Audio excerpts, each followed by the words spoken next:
একটা শৃঙ্খলাপরায়ণ রাজনৈতিক দলে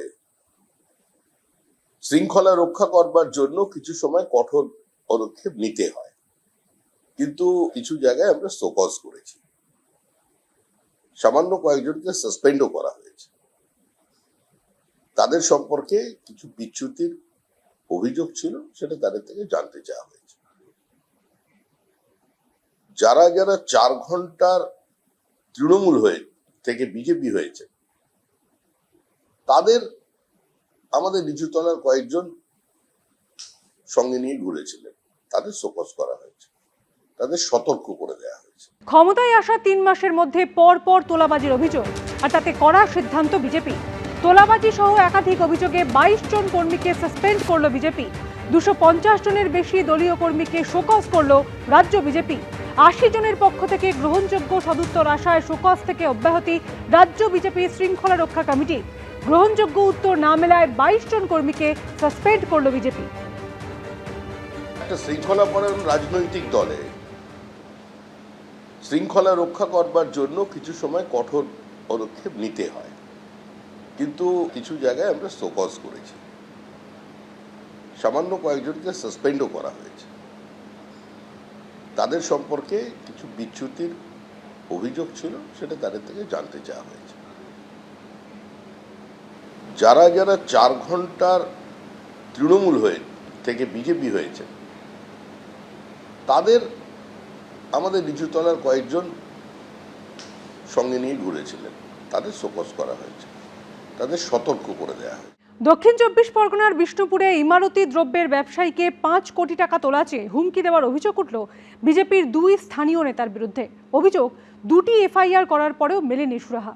ইতিমধ্যেই সামনে এসেছে ব্যবসায়ীর অফিস, গোডাউন এবং গাড়িতে ভাঙচুরের সিসিটিভি ফুটেজ। আর অন্যদিকে পুলিশ সূত্রে খবর, অভিযুক্ত 2 বিজেপি নেতাই বর্তমানে আগাম জামিনে মুক্ত রয়েছেন। ও যা করবে করে নাও, আমাদের এখন 5 কোটি টাকা তো পারলে দেবে, যদি দিতে পারো আসবে, নালে। গুন্ডা দমন বিল এনেছেন নতুন বিজেপি সরকার।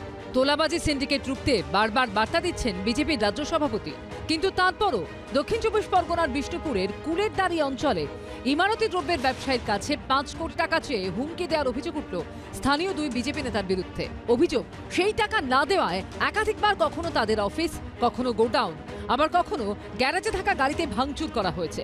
অভিযোগ, ভোটের ফল বেরোনোর দিন থেকেই শুরু হয়েছে হুমকি ভাঙচুর। ব্যবসায়ীর বেশ কয়েকটি অফিস এবং গোডাউন, সেখানে কিন্তু ভাঙচুর চালায় স্থানীয় বিজেপি নেতা এবং তার সহযোগী বেশ কয়েকজন বিজেপি কর্মী। এভাবেই কিন্তু সেই বিজেপি নেতা এবং তার সহযোগীরা ভাঙচুর চালায়। আমরা যে গোডাউনে রয়েছি কুলেরদারি অঞ্চলের মল্লিকপুর অঞ্চল, এবং সেখানে কিন্তু রীতিমতো এই যে স্যানিটারি সামগ্রী রাখা রয়েছে, সেগুলোতে কিন্তু ভাঙচুর চালায় সেই সব দুষ্কৃতীরা, বিজেপি আশ্রিত দুষ্কৃতীরা। 4 তারিখ দিয়ে এটা ঘটনা ঘটেছে, 4/5/2026 থেকে। আমার স্টাফকে মেরেওছে, কাপা মাথা এখানে ফাটিয়ে দিয়েছে পুরো। আমার আবার একটা গোডাউন ভেঙেছে 3 তারিখে। তারপর আমি 4 তারিখে আবার গেছি। ব্যবসায়িক দাবি, এই ঘটনার নেপথ্যে রয়েছেন স্থানীয় 2 বিজেপি নেতা বাবাই মল্লিক ও দিলীপ মণ্ডল। 2টি এফআইআর দায়ের করা হয়েছে। অভিযোগ, তারপরেও জুটেছে হুমকি। 16 তারিখে আমি এফআইআর করলাম, 18 তারিখে আবার ও দলবলকে নিয়ে সঙ্গে এসছে বাবাই মল্লিক, দিলীপ মণ্ডল, আবার আমাকে হুমকি দিল। মানে 2 দিন আগে পর্যন্ত আমাকে এখনো হুমকি দিয়ে গেল, এফআইআর করে দিস তা আর ওই টাকা দিতেই হবে তোকে, ওই 5 কোটি টাকা তোকে দিতে হবে। আমার মস্তানি করার কোনো ইচ্ছা নেই, আমার তোলাবাজি কোনো ইচ্ছা নেই, কিন্তু যেটা সঠিক সেটা আমি বলবো। তাতে যদি আমাকে পার্টি থেকে সাপোর্ট দিই চাই না দিই, সুবল ভানু বাবুর ওখানে কিসের জন্য আসেন, ওনার বিল্ডার্সে কিসের জন্য আসেন, কি মতলবে আসেন, এটা আমার দেখার ইচ্ছা আছে। কাটমানি সিন্ডিকেটের দৌরাত্মে অতিষ্ঠ হয়েই রাজ্যে ক্ষমতার পালাবদল ঘটিয়েছে পশ্চিমবঙ্গবাসী, কিন্তু তারপরও সামনে আসছে এই ধরনের অভিযোগ। টিএমসি যে দলবল নিয়ে আসতো, সে আমাকে 2000, 5000, 10,000 যখন তখন মত দেয়, তো এই দিয়ে করেছে, তো সেরম এখন দেখছি সেইরমই পুরো যা টিএমসি করতো সেটা এখন বিজেপি। এখন ওই ভয় ভয় ব্যবসা করতে পারছি, এখানে যখন তখন দলবল নিয়ে এসে আমার উপর অ্যাটাক করে। ঘটনা কার্যত স্বীকার করে নিয়েছেন ডায়মন্ড হারবার সাংগঠনিক জেলার বিজেপি নেতা সুফল ঘাটু।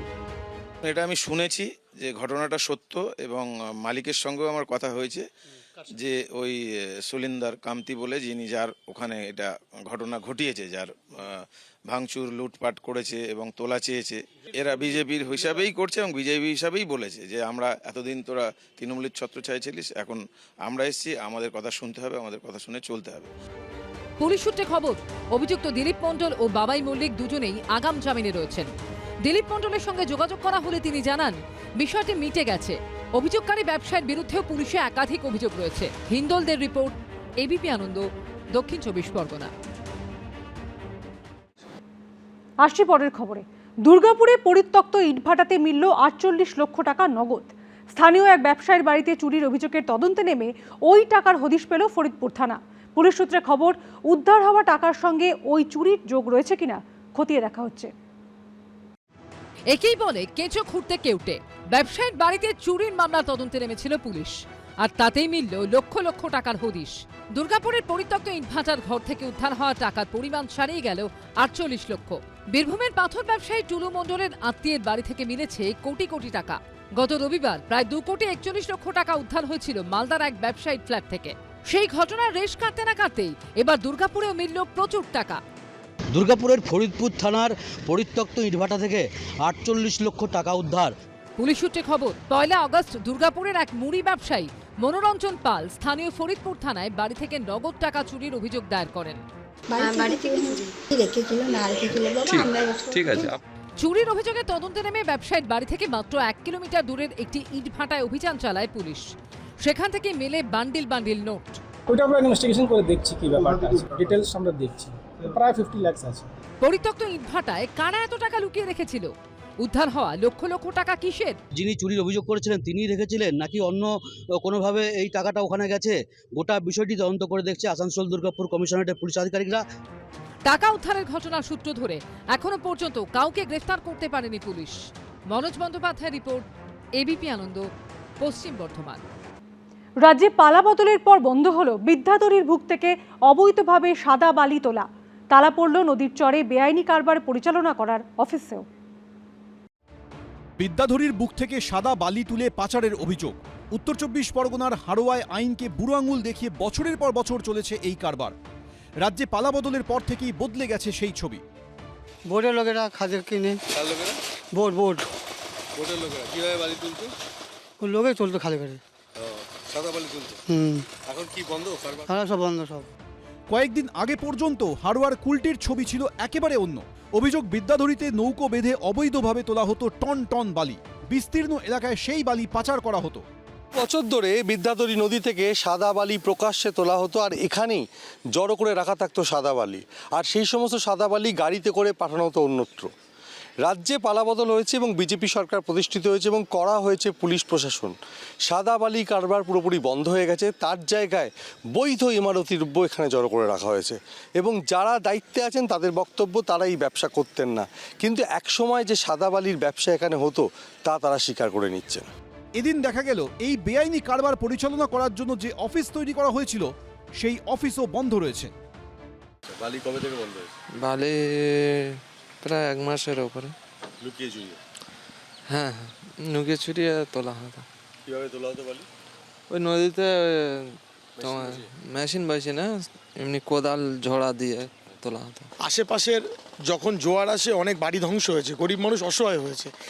কিছু মানুষ লাভবান হতো, কিন্তু সামাজিকভাবে বিরাট ক্ষতি হতো। বালি তোলার যে পদ্ধতি আছে, সরকারিভাবে টেন্ডার করে যে পদ্ধতি আছে, যে সিস্টেম আছে, সেটা হিসেবে সরকার করবে, কিন্তু কোনো সিন্ডিকেট দিয়ে কোনো কারোর সাথে কোনো রকমভাবে সেটিং করে বালি তোলা হবে না, চলবে না।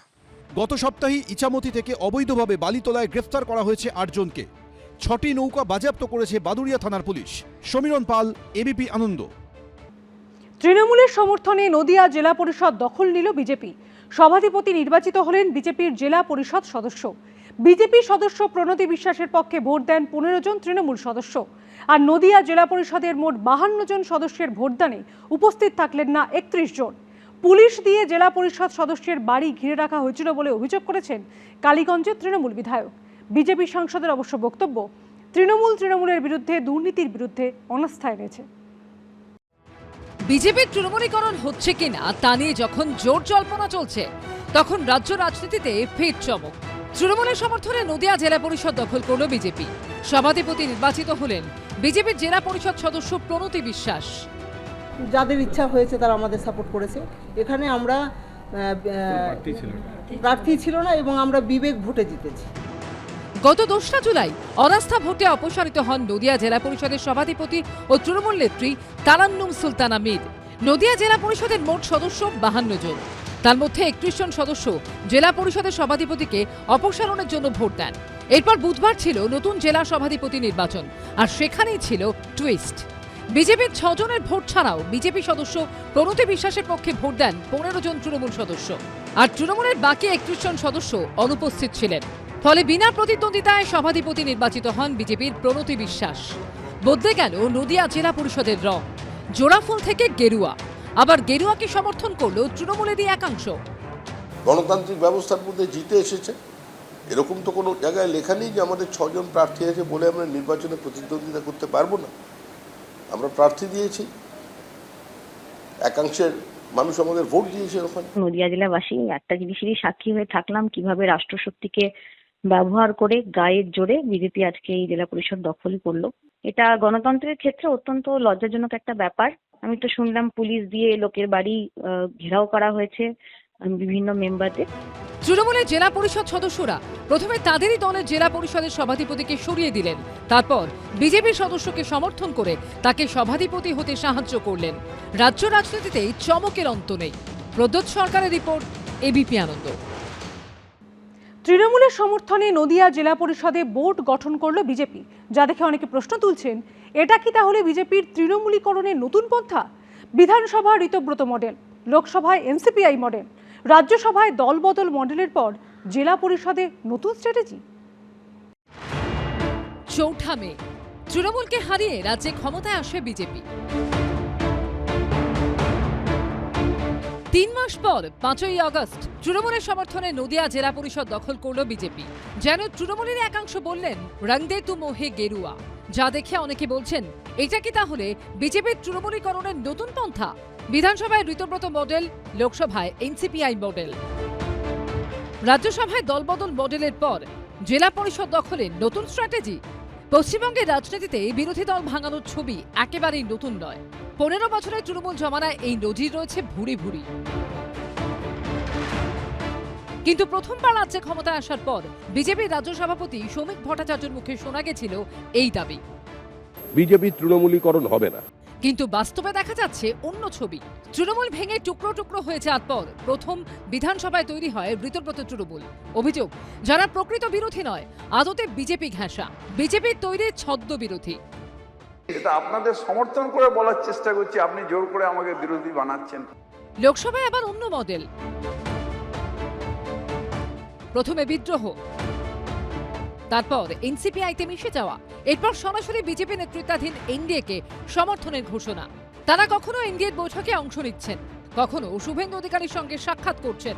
আর রাজ্যসভায় তৃণমূলের পদত্যাগী 3 সাংসদকে তো সরাসরি গ্রহণ করেছে বিজেপি। তারপর তাদেরই ছেড়ে আসা আসনে তাদেরই রং বদলে রাজ্যসভায় পাঠিয়েছে গেরুয়া শিবির। আর এবার তৃণমূলের সমর্থনে নদিয়া জেলা পরিষদ দখল করল বিজেপি। কে কাকে স্বতঃস্ফূর্তভাবে সমর্থন করেছেন বা কি কারণে করেছেন সেটা যতক্ষণ না জানতে পারছি ততক্ষণ আপনার প্রশ্নের উত্তর দেওয়ার মতন জায়গায় আমি নেই। নদিয়া জেলা পরিষদে দেখা যাচ্ছে যে বিজেপি তারা দখল করেছে নদিয়া জেলা পরিষদ, বলতে পারবো না। 3 মাস কেটেছে, এখন বাকি দীর্ঘ সময়। আগের আমলের মতো এই আমলেও কি দলবদল অব্যাহত থাকবে? বিজেপির তৃণমূলীকরণ কি এভাবেই চলবে? আশাবুল হোসেন ও শিবাশিস মৌলিকের রিপোর্ট, এবিপি আনন্দ। বাংলাদেশে ফেরার বার্তা শেখ হাসিনার, বাংলাদেশের মানুষের কাছে আমি ফিরব, খুব তাড়াতাড়ি আমি বাংলাদেশে ফিরতে চাই, ডিসেম্বরে ফিরতে চাই, সময় তারিখ পরে জানিয়ে দেব, ফেরাতে চাই গণতন্ত্র। অডিও বার্তা বাংলাদেশের প্রাক্তন প্রধানমন্ত্রী।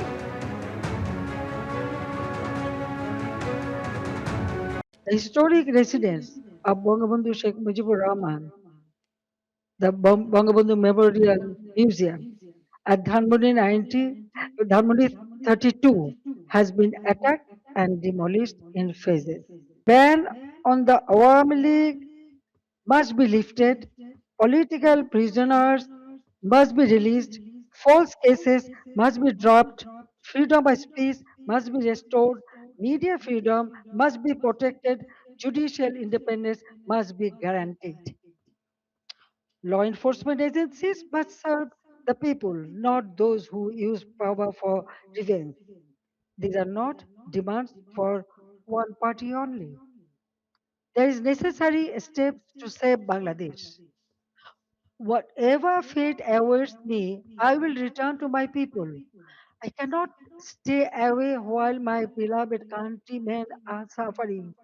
I know I may be detained, I may be sent to prison, they may try to enforce verdicts issued in fabricated cases, but fear cannot decide my duty to the people.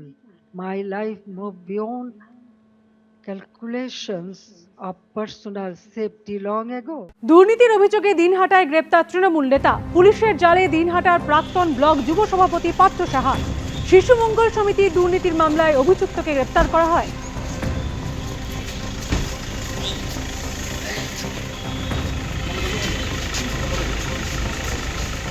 অন্যদিকে তোলাবাজির অভিযোগ, ডোমজুড়ে গ্রেপ্তার তৃণমূল নেতা, পুলিশের জালে তৃণমূলের প্রাক্তন যুব সভাপতি সানি মোল্লা। অভিযুক্তের বিরুদ্ধে তোলাবাজি এবং বেআইনিভাবে মাটি বিক্রির অভিযোগ রয়েছে। হাওড়া আদালতে নিয়ে যাওয়ার সময় ডোমজুর থানার সামনে বিক্ষোভ দেখায় বিজেপি।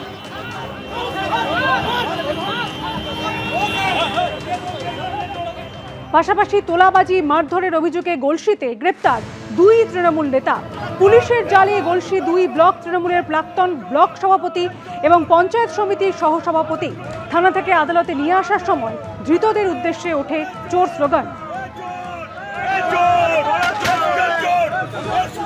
এবিপি আনন্দ, এগিয়ে থাকে, এগিয়ে রাখে।